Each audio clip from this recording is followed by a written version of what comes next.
Так, всем ассалаумағалейкум. Қалайсыздар? Сіздермен бірге мен Мирас, және де бүгін біз өте керемет разборлар жасайтын боламыз. Қараңыздар, көп адамдар разбор жасағанда өздері кірмеген сделкаларға жасайды. Это смешно. Мен сіздерге по факту не үшін кіргендерімді бәрін көрсетейін. Қазір мен міне бүткіл сделкаларымды дайындап қойдым. Міне қараңыздар, 13 000 $ прибыль, 1,54 лотпен ашылған, 4015-тен ашқам, 4100-ге дейін ұстаған, бір где-то 850 пипстай прибыль бар мұнда. Міне графиктан осылай көрдет, 4015-4079 арасында ұсталған. 800 пипс қой примерно, керемет. 800 пипстен сәл аз екен. Хорошо. Екіншісі 4149-да ашылған, 4180-де жабылған, 310 пипс тоже. 0,5 лотпен ашылған, осындай ғана бізде прибыль. Менің ойымша бұл да жаман емес, разворотты мықты ұстап алдық, міне мұнда тұр. Енді екіншісі бізде 4177-де шорт ашылған, міне 0,5 лотпен. Бұл жер енді сұмдық, то есть 177-де ашып, 75-те жаптық, 5000 $ прибыль. Енді қазір бұның барлығын қалай аштың сен деп айтатындар бар ғой. Мен сіздерге дәл қазір барлығын түсіндіретін боламын. Бұның барлығы, кстати, реальный счет. Мен телеграм каналыма кірсеңіздер, тіркелсеңіздер, оның ішінде барлығы тұр. Енді қараңыздар, бірінші сделкаға разбор жасайын. Қараңыздар, рынктың мынандай концепциясы бар.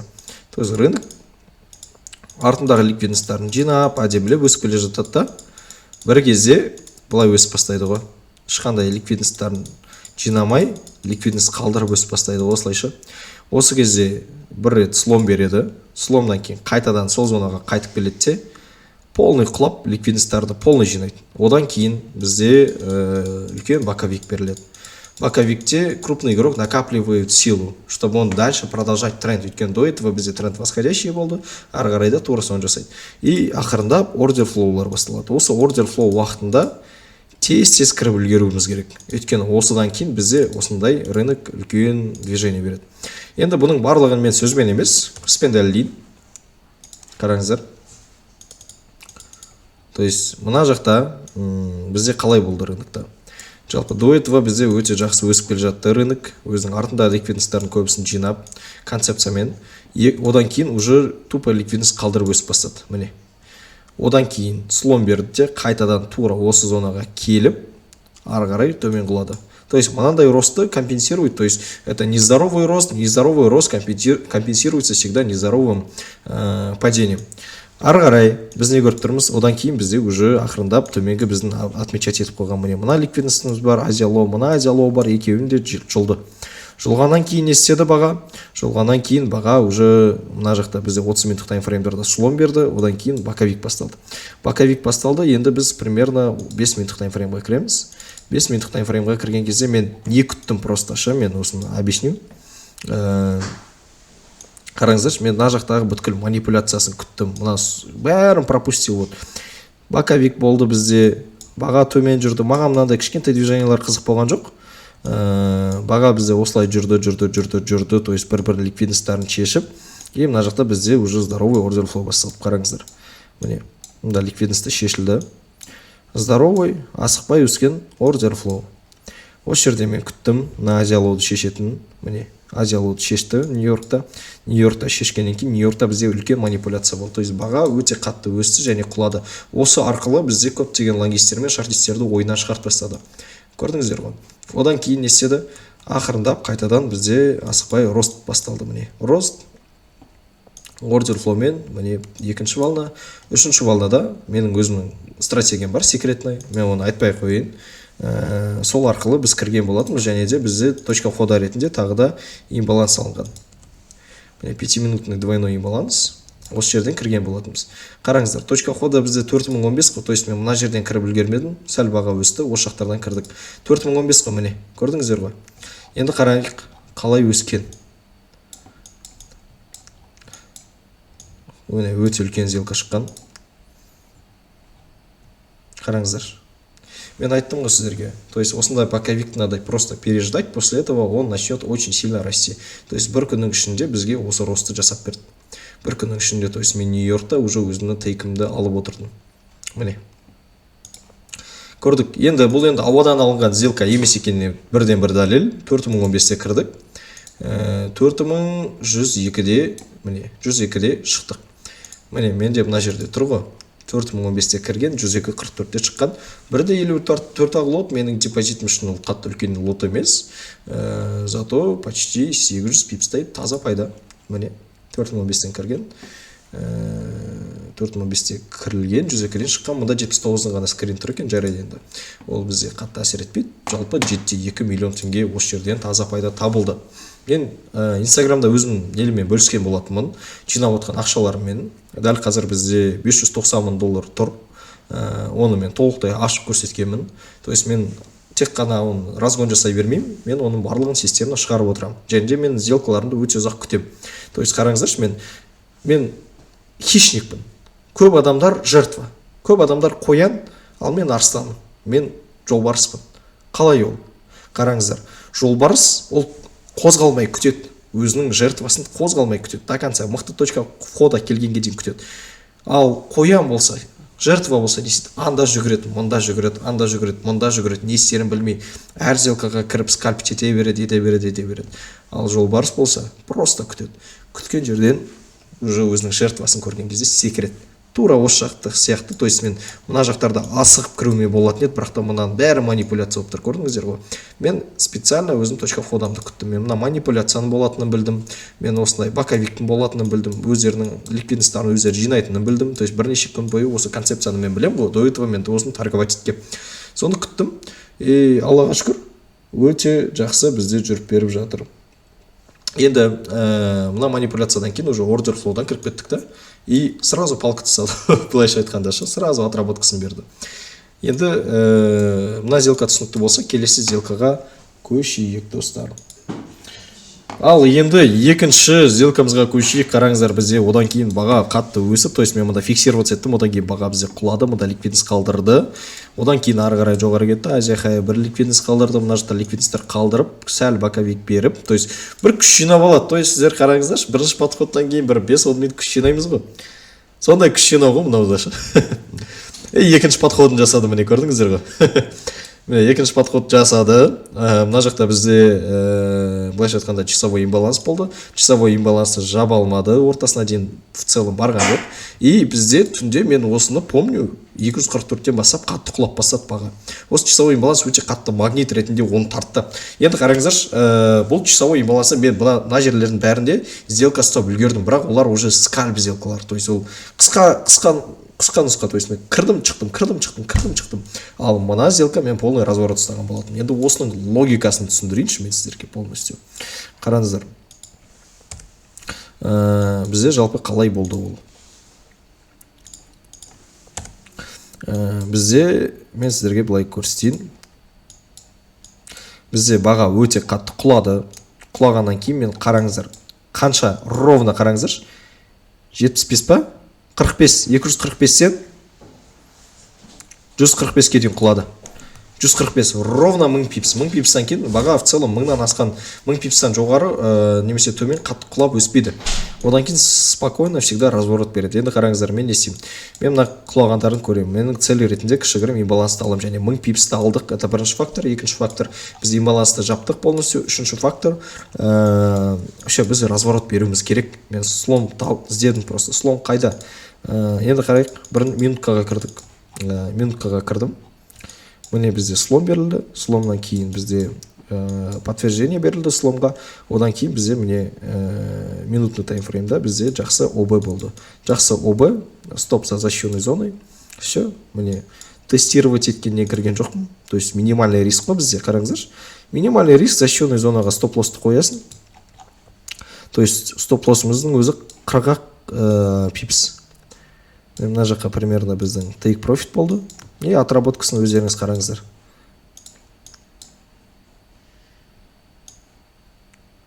Міне 2 сағат па 3 сағат отработка берді. Түнгі қаншаларда берді? 2 сағат отработкасын берді. Міне түнгі 2-де ма 3-терде берді. Мен сағат 12-лерде кірдім. Міне тұр ғой. Енді қарайық, точка входамен салыстырайық. Қараңыздар, 149-да кірдім, 180-де шықтым. 180 ол қайсы мынау? Мынау ғой. Міне 149-да кірдім, міне менің обым ровно 149-да тұр, көрдіңіздер ғой, менің ордер блогым кірген ровно 149-да тұр, мен міне 180-ден шықтым. Осындай жақсы сделка болды. Қайталап айтам, часовой мықты үлкен имбаланс болды, баға өте қатты өсіп кетті. Өскеннен кейін ол имбалансқа қайтадан тартылды. Нью-Йоркта бізде сол имбалансты жауып, бірақ рыночный день жабылатынын түсіндім. Және баға бізде 1000 пипсқа, ровно 1000 пипсқа құлады, ровно 100 долларға құлады. Имбаланс жабылғанын көрдім. Бұл все минуткадан разворот іздей берек дедім. Және разворот ближайший имбалансқа дейін алдым. Все, она отработала. Бұл енді ауадан алынған сделкаға ұқсайды, бірақ та қараңыздаршы, мен по факту кіріп тұрмын ол сделкаға, дұрыс па? По факту кіріп тұрғаннан кейін мне никто ничего не может предъявить. Мне көрдіңіз, шорттарды тастадым.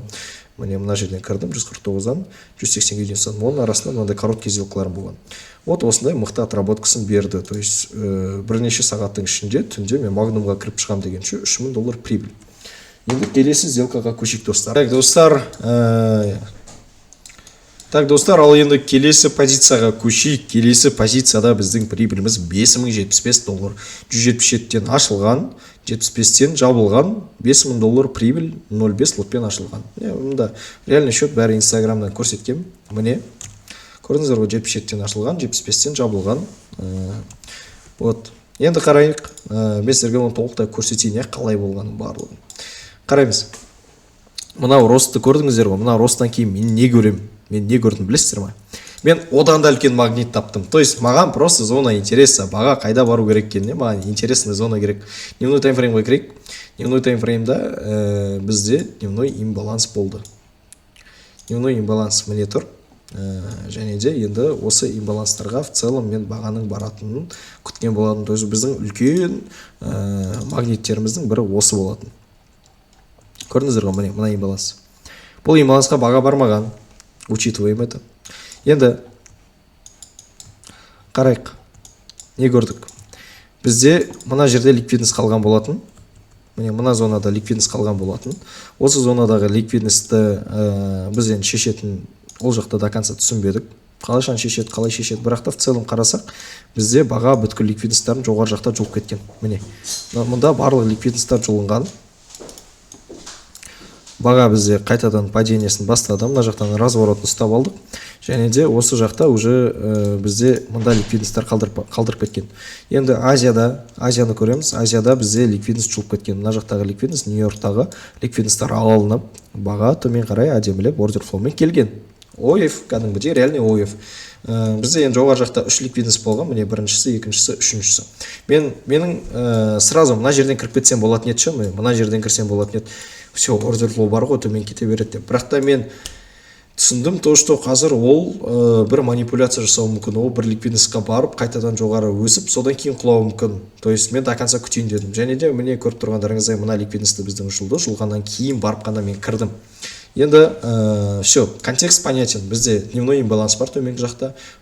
Төменгі жақта үлкен ликвидностьтарымыз бар. Үстіңгі жақтың ликвидностьтарының барлығы шешілді. Және де төменге қарай ордер флоу кетіп бара жатыр. Және манипуляциясын күтіп, манипуляциядан кейін точка входа тауып, содан кірдік. Енді міне мына ликвидность шешті ғой, көріп тұрсыздар ғой. Одан кейін все, біздің точка входамыз басталды. Точка входа ретінде мен мұнда пин бар алдым. Мен пин бар деді, обай дейді, неше түрлін айтады. Не, осы жақта минутный таймфреймда ғой. Минутный таймфреймда осындай кішігірім пин бар алынды. Пин бар алынғаннан кейін осы жерден біз сделкаға кірдік. Бірақ та мен енді пин барға тигеннен кейін сразу кірдім деп айта алмаймын, өйткені бұл уже бізде сәл үлгермей қалған болатынбыз. Міне сәл төмен құлады. Төмен құлағаннан кейін уже біз бағадан кіріп кеттік. Енді міне тиді, көріп тұрсыздар, менің точка входам дейтін жерге. Бірақ та енді ол жерден ашқан жоқпын ғой мен сделканы. По факту мен сделканы сәл төменнен аштым. И міне отработкасын көрейік, қалай атты. Кешке дейін отработка берді. Кешкі сағат 6-ма 7-де таман мен офиста болған кезде міне көрдіңіздер ғой, міне сағат қаншада 6-тан 10 кеткенде отработкасын берген. Міне 1000 пипс жүріп берді. Кім сіздерге осылай сделкасын ашып көрсетеді? То есть өтірік ауадан разбор жасауға болады, без проблем. Бірақ мен тек қана кіріп тұрған сделкаларыма разбор жасадым. Міне 177-тен кірдім. Имбаланстың міне бас жағына дейін ұстадым, өзім ликвидностьіме дейін 75-тен шықтым. міне шорт позициям тұр. Міне мен ол сделкаға по факту кірілген, міне 177-тен кірдім, 75-тен шықтым. Осындай ғана кішігірім разборлар, достар. То есть ары қарай да мен көрсете берсем көп әрине, бірақ та менің торговой системамның примерный сіздерге планкасы осы. Және бұл жақта бізде тағы да бір стратегия бар. Ол стратегияны мен қатты мұнда қосқан жоқпын, көрсеткен жоқпын. Ол мен точка ходамның точный болуына қатты үлкен себеп берді. Байқасаңыздар, менің эррорларым всегда жоғары, менің стоп-лосстарым өте кішкентай, ал тейктарым өте үлкен, және де соны бір күннің ішінде мықты отработкасын береді. То есть егер де біз бүткіл прибыльдарымызды суммарно санайтын болсақ, бізде қанша прибыль болып тұр? Қараңыздар, $5,000, $5,000-ға $3,000, $8,000, $8,000-ға $13,000, $21,000, $21,000 арасы қанша күн? Санайық тоже, қызық қой. Арасы қанша күн? Міне бірінші сделкамыз 10 ноябрь, соңғы сделкамыз 15 ноябрь, 5 күнде. 5 күнде 10 миллион теңгеден үлкен сумма шыққан. Енді ары қарай да мен сделкаларым тұрған жақта мен бірақ та көрсете бермейін. То есть байқасаңыздар, мен бір айдың көлемінде тек қана 4-5 ары кетсе 10 сделка, егер де мен андай сетаптармен кірген сделкаларым 5-6 ғана бір айдың ішінде. Бірақ та енді кішкене скальп жасап қоятын бар арасында, олар енді более редкий. Егер де достар осы ақшаның барлығы маған спокойно шығарып берді, егер де сіздерде в целом брокермен проблема болса, немесе өздеріңіз осындай стратегияны дұрыс трейдерлардан үйреніп ашып көрсететін, соны білгілеріңіз келетін болса, немесе Дубайда трейдингті үйренгілеріңіз келетін болса, онда біздің Дубайда академиямыз бар. Қазақстанда Алматы қаласында офлайн обучение жасаймыз, және де онлайн обучение так и так бізде бар. Және де енді Дубайда обучаться еткілеріңіз келсе де тоже без проблем. Перелет, проживание барлығы біздің атымыздан, яхта бар, одан бөлек сафари тур элитный барлығы соның ішіне кіретін болады. Және де офлайн обучение бізде бір ай болады Алматы қаласында. Ол жерде бізде в целом осының барлығы ашық түрде, полностью ашық түрде көрсетеміз. То есть бір айдың ішінде сіздер Алла қаласа профессиональный трейдер бола аласыздар, егер де дұрыстап жұмыс жасасаңыздар. Енді трейдинг оңай жол емес, бірақ та енді мен максимально стараюсь вам полностью открыто все показывать. Олай көрсететін ешкім сіздерге жаны ашымайды. Енді тағы да сіздерде бір сұрақ болуы мүмкін, мен сол сұраққа жауап беріп кетейін. Мирас мырза, Эксенспен жұмыс жасаймын, немесе тағы басқа брокермен жұмыс жасаймын, олар мен ақшам шығарып бермейді деген маған запрос көп келеді. Енді дұрыс брокермен жұмыс жасағыларыңыз келсе, онда GTC деген біздің партнерский брокеріміз бар. Ол жақта сіздерге бонус беріледі. Одан бөлек ол жақта сіздердің бірде-бір тиындарыңыз шығарылмай қалмайтын болады. То есть сіздер ақшаларыңыз шығарылмайды деген момент ешқашан болмайды. Сіздерге бір 2-3 минутта кез келген сумманы салып, кез келген сумманы шығарып ала аласыздар, достар. Сол үшін де GTC брокеріне тіркеліп алыңыздар. Себебі бұл брокер өте надежный. Ал бізде трейдингтағы ең бірінші дүние ол надежность. Өзінің приложениесі бар, Дубайда және басқа да мемлекеттерде офистары бар. Дубайдағы офистарында біз обучение жасаймыз ол жақта. Сол жақта біздің студенттерімізді апарған болатынбыз. Сол үшін де егер надежный брокер сіздерге керек болатын болса, надежный брокер іздеп жүрсеңіздер, үлкен сумма шығарып, үлкен сумма салып, сонымен торговля жасаймын десеңіздер, онда GTC брокеріне мына төмендегі сілтемемен тіркеліп алыңыздар. Всем рахмет, барлықтарыңыз сау болыңыздар. Айтпақшы тағы бір нәрсе айтайын. Обучение жайлы білгілеріңіз келсе, төменде менеджерға жазсаңыздар болады. Описаниеда ссылкасы болады. Енді барлықтарыңызға рахмет, сау болыңыздар. Подписаться етіп, лайк қойып, комментарий жазып кетіңіздер. Всем рахмет.